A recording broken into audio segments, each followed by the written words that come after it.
direito das coisas, portanto, próximo ponto da nossa revisão. E o que eu quero tratar com os senhores nessa revisão sobre direito das coisas, né? Ponto importantíssimo também, ponto elementar, né? Vocês observam que desse edital gigantesco de direito civil, nós estamos passando pelos pontos elementares, pelos pontos fundamentais de cada uma das matérias específicas. Esse realmente é o objetivo da nossa revisão. E que no que toca ao direito das coisas, sem dúvida alguma, o mais elementar dos pontos sobre direito das coisas é saber diferenciar propriedade, posse e detenção. Propriedade, posse e detenção. Você não pode, de forma alguma, confundi-lo, né? Infelizmente, eu ouço alguns colegas, né, do direito falando posse, propriedade, possuidor, proprietário, como se sinônimos fossem. Às vezes fala que possuidor é aquele que tem a detenção da coisa, como se posse e detenção fosse a mesma coisa. Não são. Propriedade, posse e detenção, institutos diferentes, institutos distintos. Por consequência, proprietário, possuidor e detentor são pessoas diferentes. Ok? Propriedade. O que é propriedade? Propriedade é um direito real, previsto lá no artigo 1225, que atribui ao seu titular alguns poderes, mais precisamente 4 poderes. Artigo 1228 nos estabelece que o proprietário é aquele que pode usar, gozar, dispor a coisa e reavê-la daquele que injustamente a detenha. Deste artigo 1228, portanto, identificamos poderes da propriedade. Os poderes da propriedade são 4: uso, gozo, disposição e reivindicação. Uso, gozo, disposição e reivindicação. Propriedade e direito real, previsto no artigo 1225, que confere ao seu titular 4 poderes: usar, gozar, dispor e reaver a coisa. É o famoso grude, né? Grude, mnemônico grude. Poderes da propriedade, grude, gozar, reaver, usar e dispor. Beleza? Propriedade, proprietário. Propriedade, direito real, previsto no artigo 1225, inciso 1º, atribui ao seu titular a possibilidade de exercer algum desses poderes. E a posse? Posse não é um direito real. E o legislador deixou isso bem claro para nós. Porque o livro do direito das coisas começa no artigo 1196. Só que o rol de direitos reais só é apresentado no artigo 1225. Aí eu questiono, o que o legislador trabalha entre o artigo 1196 e o 1225? Se o livro do direito das coisas começa no 1196, mas o rol de direitos reais só é apresentado no 1225. O que ele trabalha nesse interregno é a posse. A posse. Deixando claro que posse não é um direito real, tanto que se eu for lá no rol do 1225, não a encontrarei. Propriedade é direito real. Está lá no 1225. Considera-se proprietário, artigo 1228, aquele que tem o poder de gozar, reaver, usar ou dispor a coisa. Dispor da coisa. E a posse? A posse não é um direito real. E o conceito de possuidor está lá no 1196, onde o legislador nos diz o seguinte: considera-se possuidor todo aquele que exerce de fato, pleno ou não, algum dos poderes inerentes à propriedade. Notaram que os conceitos se entrelaçam? São institutos distintos. Propriedade é direito real, posse não é. Existe uma discussão muito grande sobre a natureza da posse, se ela seria fato ou se seria direito. Parece que me tem prevalecido a tese do Clóvis Bevilacqua de que é direito especial. Mas existe uma dificuldade muito grande com relação à natureza jurídica. Mas propriedade, direito real. Posse, não. Proprietário é aquele que tem à sua disposição o poder de usar, gozar, dispor e reaver. E possuidor? Possuidor é todo aquele que exerce ao menos um desses 4 poderes. Então, os conceitos se entrelaçam. Se o indivíduo exerce ou tem a possibilidade de exercer algum desses poderes, que são da propriedade, do proprietário, ele então será considerado possuidor. Notem, quase sempre, desse conceito, nós constatamos que quase sempre, para não dizer sempre, a única hipótese em que eu não vejo isso acontecer seria na enfiteuse. Mas quase sempre o proprietário também será possuidor. Exato. Proprietário é aquele que pode usar, gozar, dispor e reaver a coisa. Para ser possuidor, basta exercer um dos 4 poderes. Então, todo proprietário é possuidor. Por que da existência de 2 institutos? Porque aqui também a recíproca não é verdadeira. Nem todo possuidor é proprietário. A saber, o locatário, o comodatário, o usufrutuário. Eu aluguei um imóvel para determinada pessoa. Essa pessoa é dona do imóvel? Não, o imóvel é meu. Eu sou o proprietário. Mas ela está usando, ela está exercendo um dos 4 poderes. Ela é possuidora. Artigo 1196, todo aquele que exercer, de fato, pleno ou não, algum dos poderes inerentes à propriedade, será considerado possuidor. E detentor? Detentor, último dos conceitos. Detentor é aquele que tem a coisa consigo, ele tem o corpus, mas encontra-se numa situação de subordinação, recebendo ordens, recebendo instruções daquela pessoa que é a real possuidora. Então veja, existe uma diferença grande entre possuidor e detentor. Possuidor é aquele que exerce algum dos poderes inerentes à propriedade em proveito próprio. Já o detentor, às vezes ele até tem o bem consigo, exercendo até um desses poderes, só que ele se encontra numa situação de subordinação. Subordinação, recebendo ordens, recebendo instruções. É o que chamamos de fâmulo da posse. Doutrinariamente se fala em fâmulo da posse. O que é esse fâmulo da posse? É o detentor, do artigo 1198. Confere lá. Considera-se detentor aquele que, exercendo posse de outrem, recebe instruções, ordens, encontra-se em subordinação. Do ponto de vista prático, a diferença é grande. É grande porque os efeitos da posse são produzidos em benefício deste, ou contra este. Quando se fala, por exemplo, em benfeitorias, frutos, responsabilidade, interditos possessórios, ações possessórias, manutenção, reintegração, interdito proibitório, usucapião, efeitos da posse, ou seja, efeitos produzidos para esse indivíduo. Detentor não tem posse, tem detenção. Então não há que se falar de indenização de benfeitorias em benefício desse sujeito.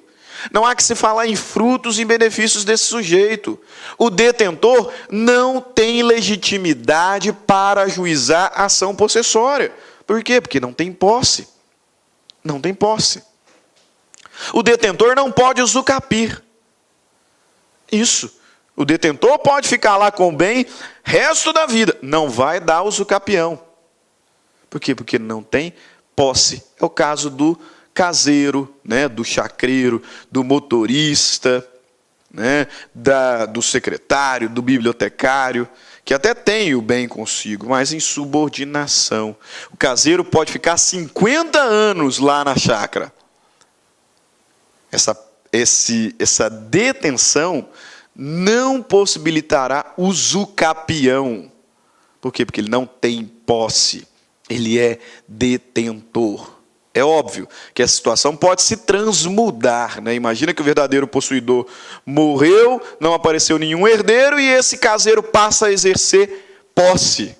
Aí sim, poderá usufruir. Mas enquanto não houver transmutação, ele é detentor. Detentor não usufrui. Detentor não pode usufruir. Ressaltei apenas dois dos efeitos da posse para, rapidinho, pincelar aqui que são temas bastante cobrados. Ações possessórias, né? Eu falei, possuidor pode intentar ações possessórias. O proprietário tem posse, então ele também pode. Né? Não porque é proprietário, mas porque é possuidor. Ações possessórias. São 3 as ações possessórias. 3 são as ações possessórias: reintegração de posse, manutenção de posse, interdito proibitório. Eu ajuizo a ação de reintegração de posse quando a minha posse foi esbulhada, ou seja, diante de esbulho, quando efetivamente eu perdi, por violência, clandestinidade, a minha posse. Minha posse foi retirada, esbulho, reintegração. Ajuiza-se manutenção de posse diante de turbação. Eu não perdi a posse, eu estou sendo turbado, estou sendo incomodado, atrapalhado no livre exercício do meu direito. Então eu não quero reintegrar, eu não perdi, eu quero manter. Reintegração, esbulho, manutenção, turbação. E o interdito proibitório é uma ação preventiva. Eu não fui nem esbulhado, nem turbado. Não perdi a posse e nem estou sendo incomodado, mas tenho justo receio de que isso aconteça. Estou sendo ameaçado. Todos os meus vizinhos já tiveram as suas terras invadidas. A próxima é a minha. Não preciso esperar isso acontecer. Posso ajuizar uma ação de interdito proibitório, que é uma ação preventiva. É uma ação preventiva. E se eu errar, era turbação, ajuizei reintegração. Era esbulho, ajuizei manutenção. Ou qualquer outro desenho. Não se preocupe. Entre as ações possessórias, existe fungibilidade. Agora, detalhe, merece ser destacado aqui nesse assunto, é que no contexto da posse, o Código Civil reconhece a legitimidade da autotutela. Isso mesmo. Ao me ver esbulhado, turbado, eu posso ajuizar uma ação de reintegração ou uma ação de manutenção.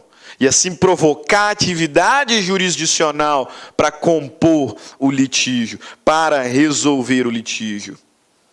Mas aqui eu posso exercer a minha própria força, porque o legislador reconhece a autotutela para o exercício da posse, para quando a posse está sendo violada. Existem 2 espécies de autotutela: desforço imediato, para quando fui esbulhado, ou legítima defesa da posse, para quando fui turbado. O único detalhe que eu quero que você tenha muita atenção: detentor não tem legitimidade ativa para nenhuma dessas ações, mas o detentor pode exercer autotutela.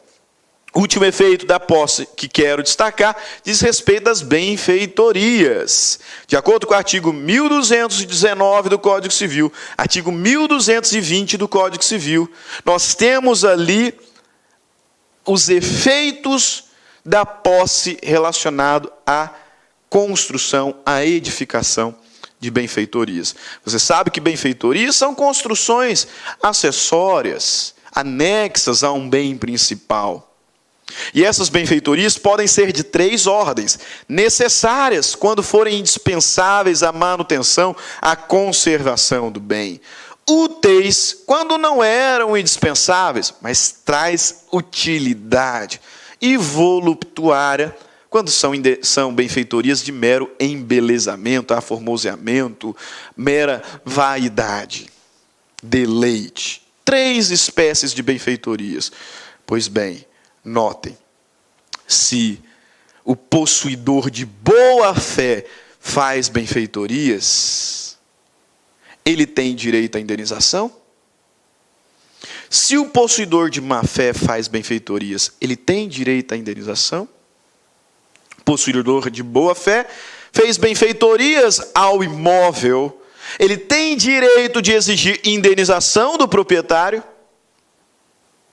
O possuidor de má-fé, que é aquele que sabe que a posse é viciada, fez benfeitorias, tem direito de exigir indenização?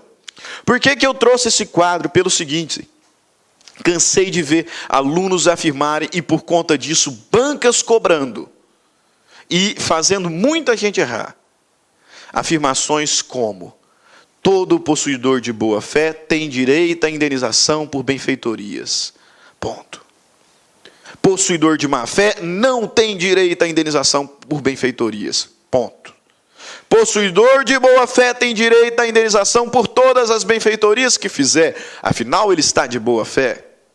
Possuidor de má fé não tem direito a nenhuma benfeitoria, afinal está de má fé. Errado. Errado. Errado. Nem o possuidor de boa fé tem direito à indenização de todas as benfeitorias, e nem o possuidor de má fé não tem direito à indenização por nenhuma. À luz do artigo 1219, o que nós temos é que o possuidor de boa-fé tem direito à indenização das benfeitorias necessárias e úteis, mas não tem direito à indenização das voluptuárias. Ele pode levantar as voluptuárias e levar consigo, se isso não trouxer prejuízos ao bem. Mas vejam, possuidor de boa-fé, ele tem direito à indenização das benfeitorias necessárias e úteis. E as voluptuárias, se não forem pagas, ele pode levantar e levar consigo, mas ele não tem direito à indenização. O direito que ele tem é a indenização das necessárias e úteis. E tanto tem esse direito, que pode reter o bem até que seja indenizado. Por isso coloquei aqui, possuidor de boa-fé tem direito à indenização pelas benfeitorias necessárias e úteis, não tem direito à indenização das voluptuárias.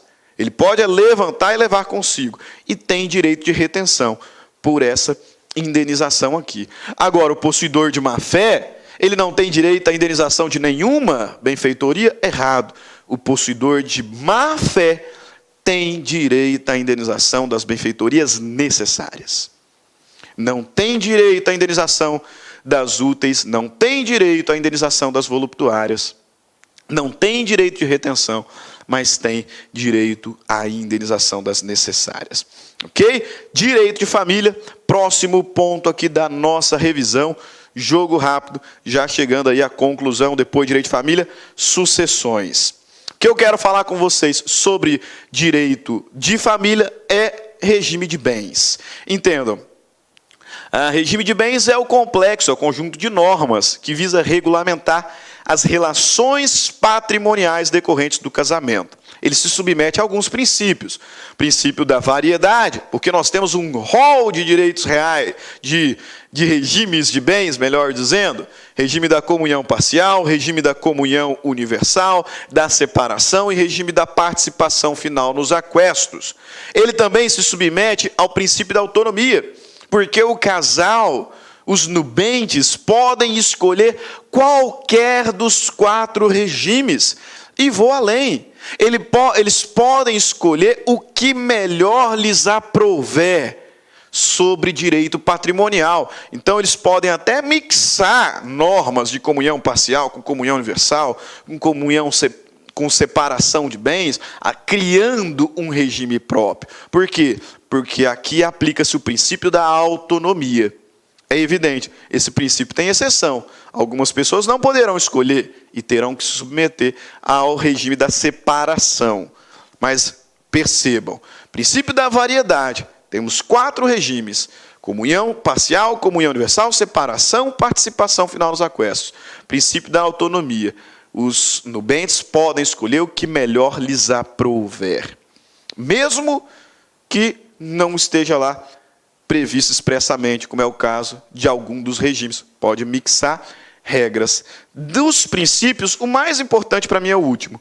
Mutabilidade justificada. O regime de bens pode ser alterado no curso do processo, no curso do casamento? Pode. Pode ser alterado, sim. Só que para ser alterado, o regime de bens tem que preencher alguns requisitos.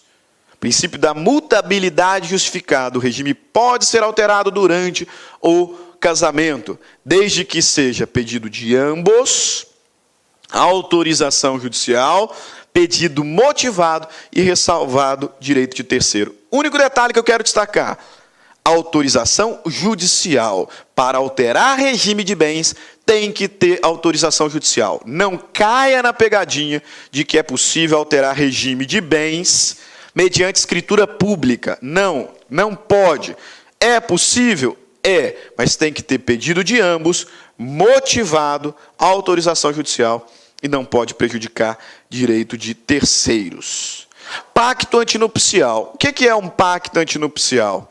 Pacto antinupcial é o instrumento por meio do qual se escolhe o regime de bens.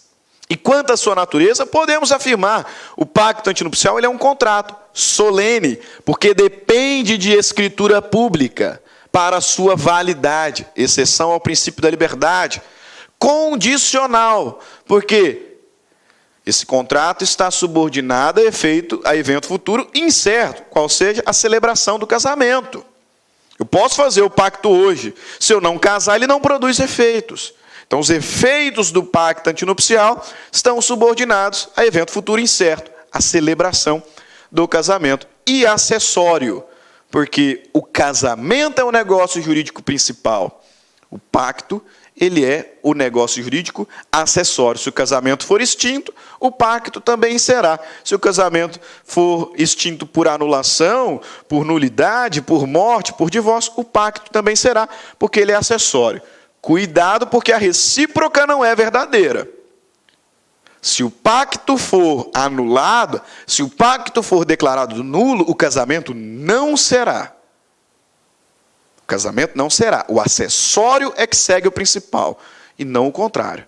Se o pacto for julgado nulo, se for anulado, o casamento permanece, só que ele permanece sob as regras da comunhão parcial de bens.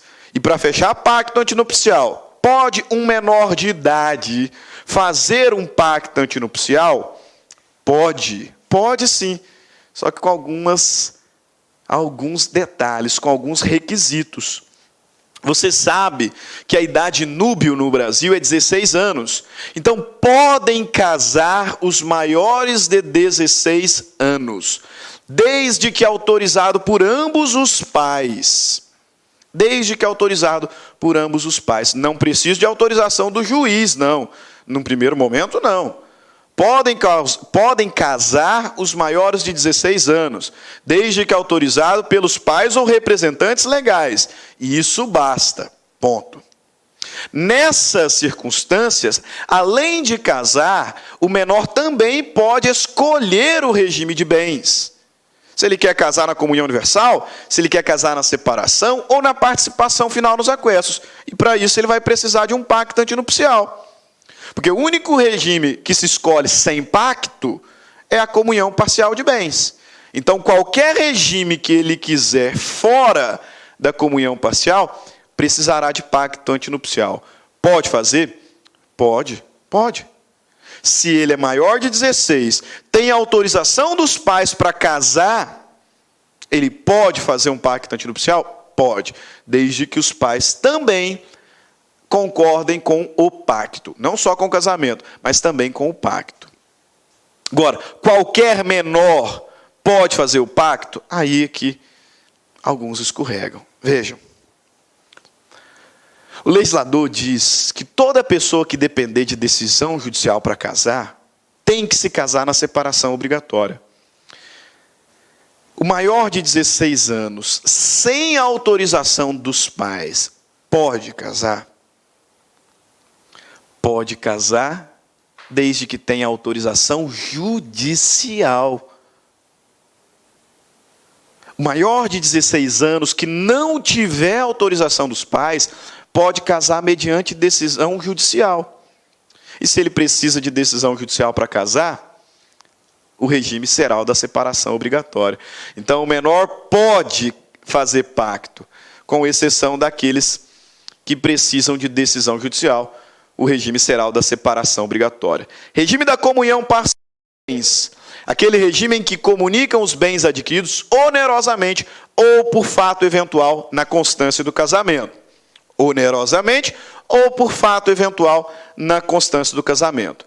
Na comunhão parcial, comunicam-se os frutos e as benfeitorias, mesmo realizadas em bens particulares. Então, na comunhão parcial, comunicam-se os bens adquiridos onerosamente ou por fato eventual. Fato eventual é sorteio, é loteria, é mega-sena. Comunica e comunicam também os frutos e as benfeitorias, ainda que realizados em bens particulares. Então, será dos dois, do casal. O que não comunica na comunhão parcial de bens? Aquilo que foi adquirido antes ou aquilo que foi adquirido durante o casamento a título gratuito, sucessão ou doação. E aquilo que eu adquiri em subrogação de um particular.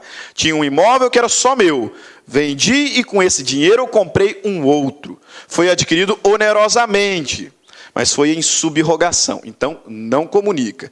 Comunica o que foi adquirido onerosamente ou por fato eventual na constância do casamento, comunicam os frutos, comunicam as benfeitorias, mesmo que feitos ou decorrentes de bem particular. Então, se eu fiz uma benfeitoria no meu imóvel, a benfeitoria da minha esposa também. Se eu coloquei o meu imóvel para alugar, o aluguel é dela também. Porque fruto e benfeitoria comunica.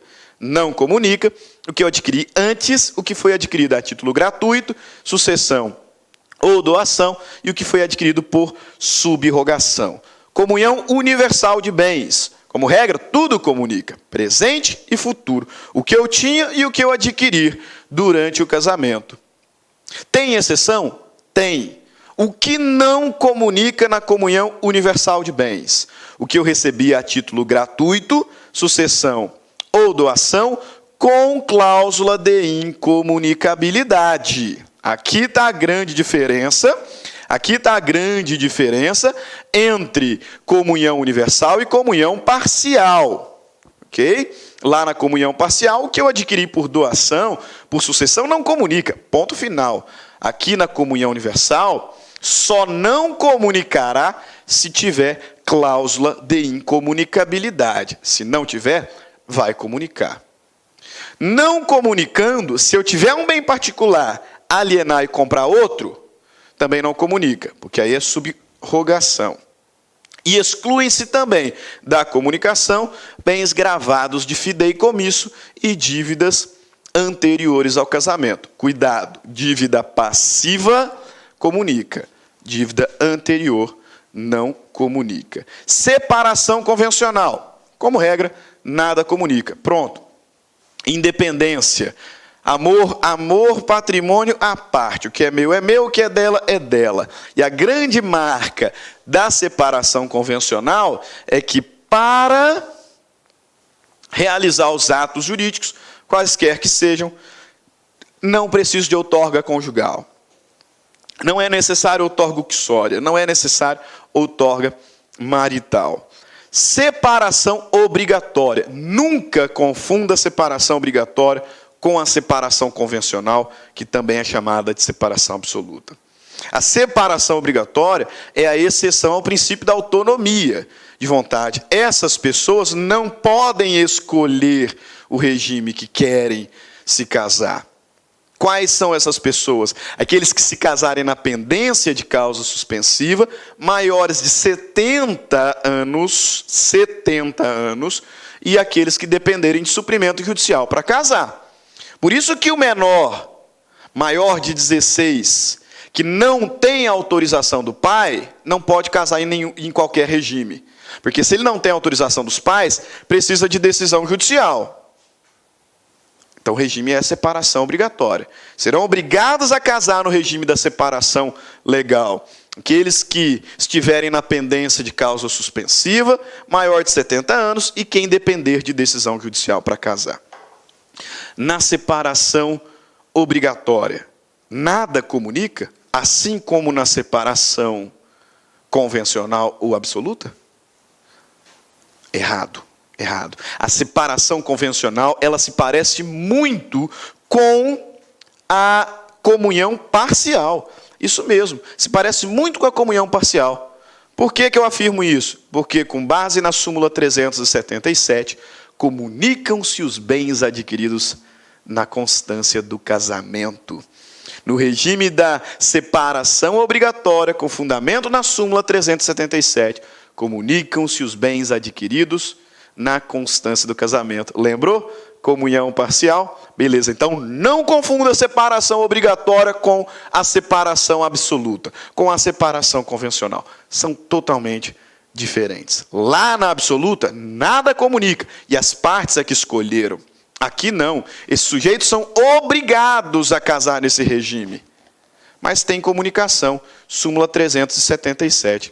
O último regime é a participação final nos aquestos.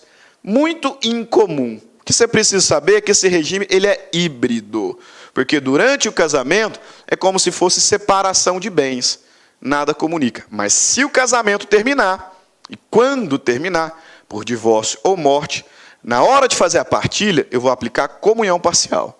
Então eu vou buscar identificar os bens adquiridos onerosamente ou por fato eventual e farei essa partilha.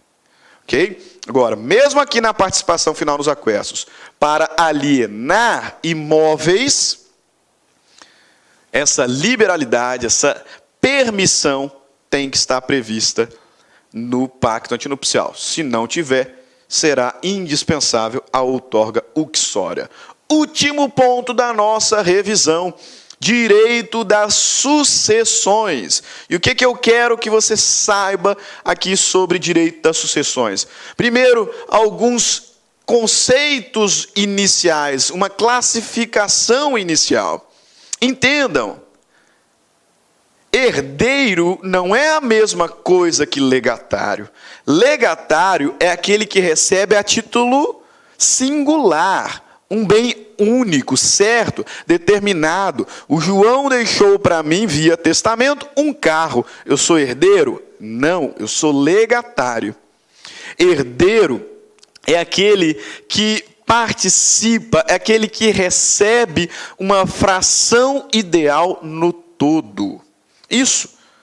Ele não me deixou um carro, ele me deixou 5% do que ele tinha por testamento. Meu pai, quando morreu, me deixou 25% do todo. Vejam, uma fração ideal, uma porcentagem ideal no todo, na universalidade. Agora sim eu sou herdeiro. Mas existem espécies de herdeiro. Nós temos o herdeiro legítimo, que é aquele que recebe por presunção da lei. A lei me diz que eu sou herdeiro do meu pai. Então eu sou um herdeiro legítimo, eu recebo por força de lei. E existe o herdeiro testamentário. O herdeiro testamentário é aquele que recebe por testamento. Notaram? Aquele que recebe por testamento. Herdeiro legítimo, aquele que recebe por força de lei. Quando o autor da herança não deixou um testamento, quando o testamento era parcial, ou o testamento foi julgado nulo ou ineficaz. Então eu vou para a lei. A lei diz que o indivíduo é herdeiro legítimo. Agora, aquele que recebe herança por testamento, ele é herdeiro testamentário. Aquele que recebe coisa certa, específica por testamento, é legatário. Volta aqui no herdeiro legítimo. Herdeiro legítimo é aquele que recebe por força de lei, conforme a ordem de vocação hereditária. São herdeiros legítimos os descendentes, os ascendentes, o cônjuge, o companheiro e os colaterais, até quarto grau. Até quarto grau. Desses herdeiros legítimos, alguns ainda são chamados de necessários. Veja, são herdeiros legítimos, descendente, ascendente, cônjuge, companheiro, e colaterais até quarto grau. Desses herdeiros legítimos, alguns são também necessários. Quais sejam? Descendente, a ascendente, cônjuge e hoje também o companheiro. Os colaterais não são herdeiros necessários, são herdeiros facultativos. Ok? São herdeiros legítimos, aqueles que herdam por força de lei. Descendente, ascendente, cônjuge, companheiro, colaterais até quarto grau. Desses, alguns são necessários. Descendente, ascendente, cônjuge e companheiro. Os colaterais são herdeiros legítimos, só que eles são facultativos. Qual é a vantagem de ser um herdeiro necessário? Herdeiro necessário é aquele que, fazendo parte da classe a ser chamada, necessariamente, obrigatoriamente, participará da partilha de pelo menos 50% do patrimônio deixado pelo autor da herança. Por isso ele é necessário. Ele é um herdeiro obrigatório. O autor da herança não tem como afastar esse indivíduo pela sua simples vontade. Meu pai não tem como me tirar da herança só porque ele não gosta de mim. Meu filho, eu sou herdeiro necessário, eu sou herdeiro legítimo e necessário. Pelo menos, dos 50% do patrimônio dele, eu vou partilhar, eu vou herdar, porque eu sou herdeiro necessário, herdeiro obrigatório, aquele que não pode ser afastado pela simples vontade do autor da herança. Para ser afastado, tem que ser causa de indignidade ou deserdação. Caso contrário, o herdeiro necessário herdará de acordo com a vontade, de acordo com a ordem de vocação hereditária. Já o facultativo, não. O colateral é herdeiro legítimo? É, mas ele é facultativo. Se eu não tenho descendente, não tenho ascendente, não tenho cônjuge nem companheira, mas tenho 3 irmãos e não quero deixar nada para eles, eu posso. Posso pegar e deixar tudo para qualquer sociedade, para uma fundação, porque eu não estou obrigado a deixar nenhum centavo para os meus irmãos. Eles são herdeiros facultativos. Agora, se eu tenho um filho, nunca tive contato com ele, o meu filho, descendente, é herdeiro necessário. Eu não posso pegar tudo que tenho e deixar para qualquer outra pessoa. Pelo menos 50% vai para esse meu filho, que é herdeiro necessário.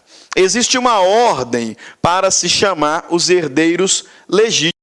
São herdeiros legítimos, descendente, ascendente, cônjuge e companheiro.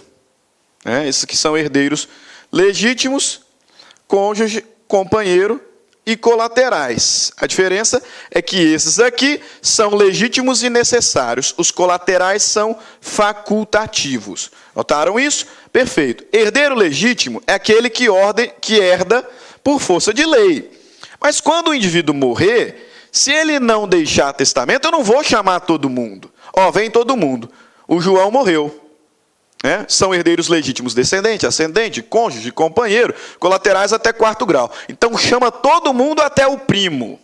Todo mundo vai herdar. Não, existe uma ordem para distribuir essa herança. É o que nós chamamos de ordem de vocação hereditária. Existe uma ordem de chamamento dos herdeiros legítimos. O legislador, lá no artigo 1829, vai dizer: a sucessão legítima defere-se na ordem seguinte: descendentes em concorrência com o cônjuge. E agora com as decisões do STF, ou companheiro. Não tem descendentes, ascendentes em concorrência com o cônjuge, ou companheiro. Não tem ascendentes, chamo só o cônjuge, ou só o companheiro. E não tem nem cônjuge nem companheiro, aí eu chamo os colaterais até quarto grau. Primeiro os irmãos, se não tiver irmãos, sobrinhos. Se não tiver sobrinhos, tios. Se não tiver tios, chamo o quarto grau. Primo, tio, avô e sobrinho, neto. Ok? Chama a sua atenção para alguns detalhezinhos aqui. Primeiro, Primeiro chamamento, descendente em concorrência com cônjuge ou companheiro, dependendo do regime de bens. Se tiver descendente, não é sempre que o cônjuge e companheiro, ou companheiro herdará. Ok? No primeiro chamamento, herança em concorrência, descendente e companheiro ou cônjuge, não é sempre que o cônjuge ou companheiro herdará. O primeiro chamamento depende do regime de bens adotado pelo casal. Não tem descendentes, aí o regime de bens não interessa mais para fins de herança, só para meação. Porque se não tiver descendentes, chama o ascendente em concorrência com o cônjuge ou companheiro, independentemente do regime de bens. Mesmo que o indivíduo fosse casado na separação obrigatória, se não tinha descendentes do decújus, o cônjuge sobrevivo vai herdar. Imagina aquele senhor de 85 anos que casou com uma mocinha de 25 por amor, apesar dele ser milionário, mas eles se casaram por amor. 85 anos ele, 25 anos ela. Eles vão casar no regime da separação obrigatória, afinal, maior de 70 anos. Se ele tiver descendentes, ela não herda, porque para concorrer com descendentes, depende do regime, e um dos regimes em que o cônjuge não herda é a separação obrigatória. Agora, se ele não tiver descendentes, aí sim ela se deu bem. Aí sim ela se deu muito bem. Porque se não tiver descendentes, o cônjuge sempre herda, o companheiro sempre herda, independente do regime, mesmo que o regime fosse o da separação obrigatória. Ele com 85 anos, ela com 25, casaram no regime da separação obrigatória. Ele não tinha filho, talvez por isso fosse rico, né? Talvez por isso fosse rico. Ele não tinha filho. Ela vai concorrer com os ascendentes. Pô, ele já tem 85 anos, é bem improvável que ele não tinha ascendente nenhum. Então ela vai receber tudo sozinha aqui no terceiro chamamento. E os irmãos dele não verão um centavo sequer, porque cônjuge, companheiro, não concorrem com colaterais. Ok? Aí veja, primeiro chamamento, descendente em concorrência com o cônjuge ou companheiro, dependendo do regime. Como assim dependendo do regime? O cônjuge ou companheiro concorrerá com descendentes quando o regime for da participação final nos aquestos, se existir bens, quando o regime for o da separação convencional, quando o regime for da separação convencional, atenção, porque aqui na separação convencional é provável que não terá meação, mas o cônjuge é herdeiro, o companheiro é herdeiro, mesmo em concorrência com descendentes, e também no regime da comunhão parcial de bens, se tiver bens particulares. Então, o cônjuge e o companheiro concorrem com descendentes quando participação final nos aquestos, existindo bens particulares, separação convencional, comunhão parcial de bens, existindo bens particulares. Quando é que eles não concorrem? Se o regime for da comunhão universal. Se o regime for da comunhão universal e o decújus, o falecido, deixou descendentes, o cônjuge não herda. O companheiro não herda. Não herda. Não herda. Se não deixou descendentes, vai herdar, porque aí não interessa mais regime. Mas se deixou descendentes, ele não herda. Aí então ele não vai levar nada? Lógico que vai levar metade de tudo. Só que a título de meação. A título de meação e não a título de herança. Okay? Também não herdará em concorrência com descendentes se for separação obrigatória. Se não tiver descendentes, a mocinha lá de 25 anos, do nosso exemplo, vai herdar. Com ascendentes, se não tiver ascendentes, vai herdar sozinha. Okay? Com descendentes, separação obrigatória não herda. E também não herda se for comunhão parcial sem bens particulares. Se o indivíduo morreu, era comunhão parcial, mas ele não deixou nada particular. Então, o cônjuge sobrevive, vai ficar com a metade de tudo, a título de meação, mas não herda. Ok? Para finalizar, último ponto, mesmo definitivo, só quero destacar aqui para vocês o seguinte: entendimento recentíssimo do STF, recursos extraordinários, 2 recursos extraordinários com repercussão geral. Cônjuge e companheiro herdarão igualmente. Mesmas regras de sucessão aplicáveis ao cônjuge também se aplica ao companheiro, porque artigo 1790 do Código Civil foi declarado inconstitucional em razão desses 2 recursos extraordinários. Então está aqui, informativo do CJF, melhor dizendo, informativo do STF, informativo 864 do STF. No sistema constitucional vigente, é inconstitucional a diferença de regimes sucessórios entre cônjuge e companheiro, devendo ser aplicado, em ambos os casos, o regime estabelecido no 1829, que é a ordem de vocação hereditária. Acabamos de trabalhar. Beleza? Essa foi, então, a nossa revisão de civil para concurso de Procurador-Geral do Estado de Tocantins. Espero que tenhamos sanado as principais dúvidas e que você obtenha muito sucesso no dia da prova, ok? Grande abraço, ficamos por aqui. Tchau, tchau.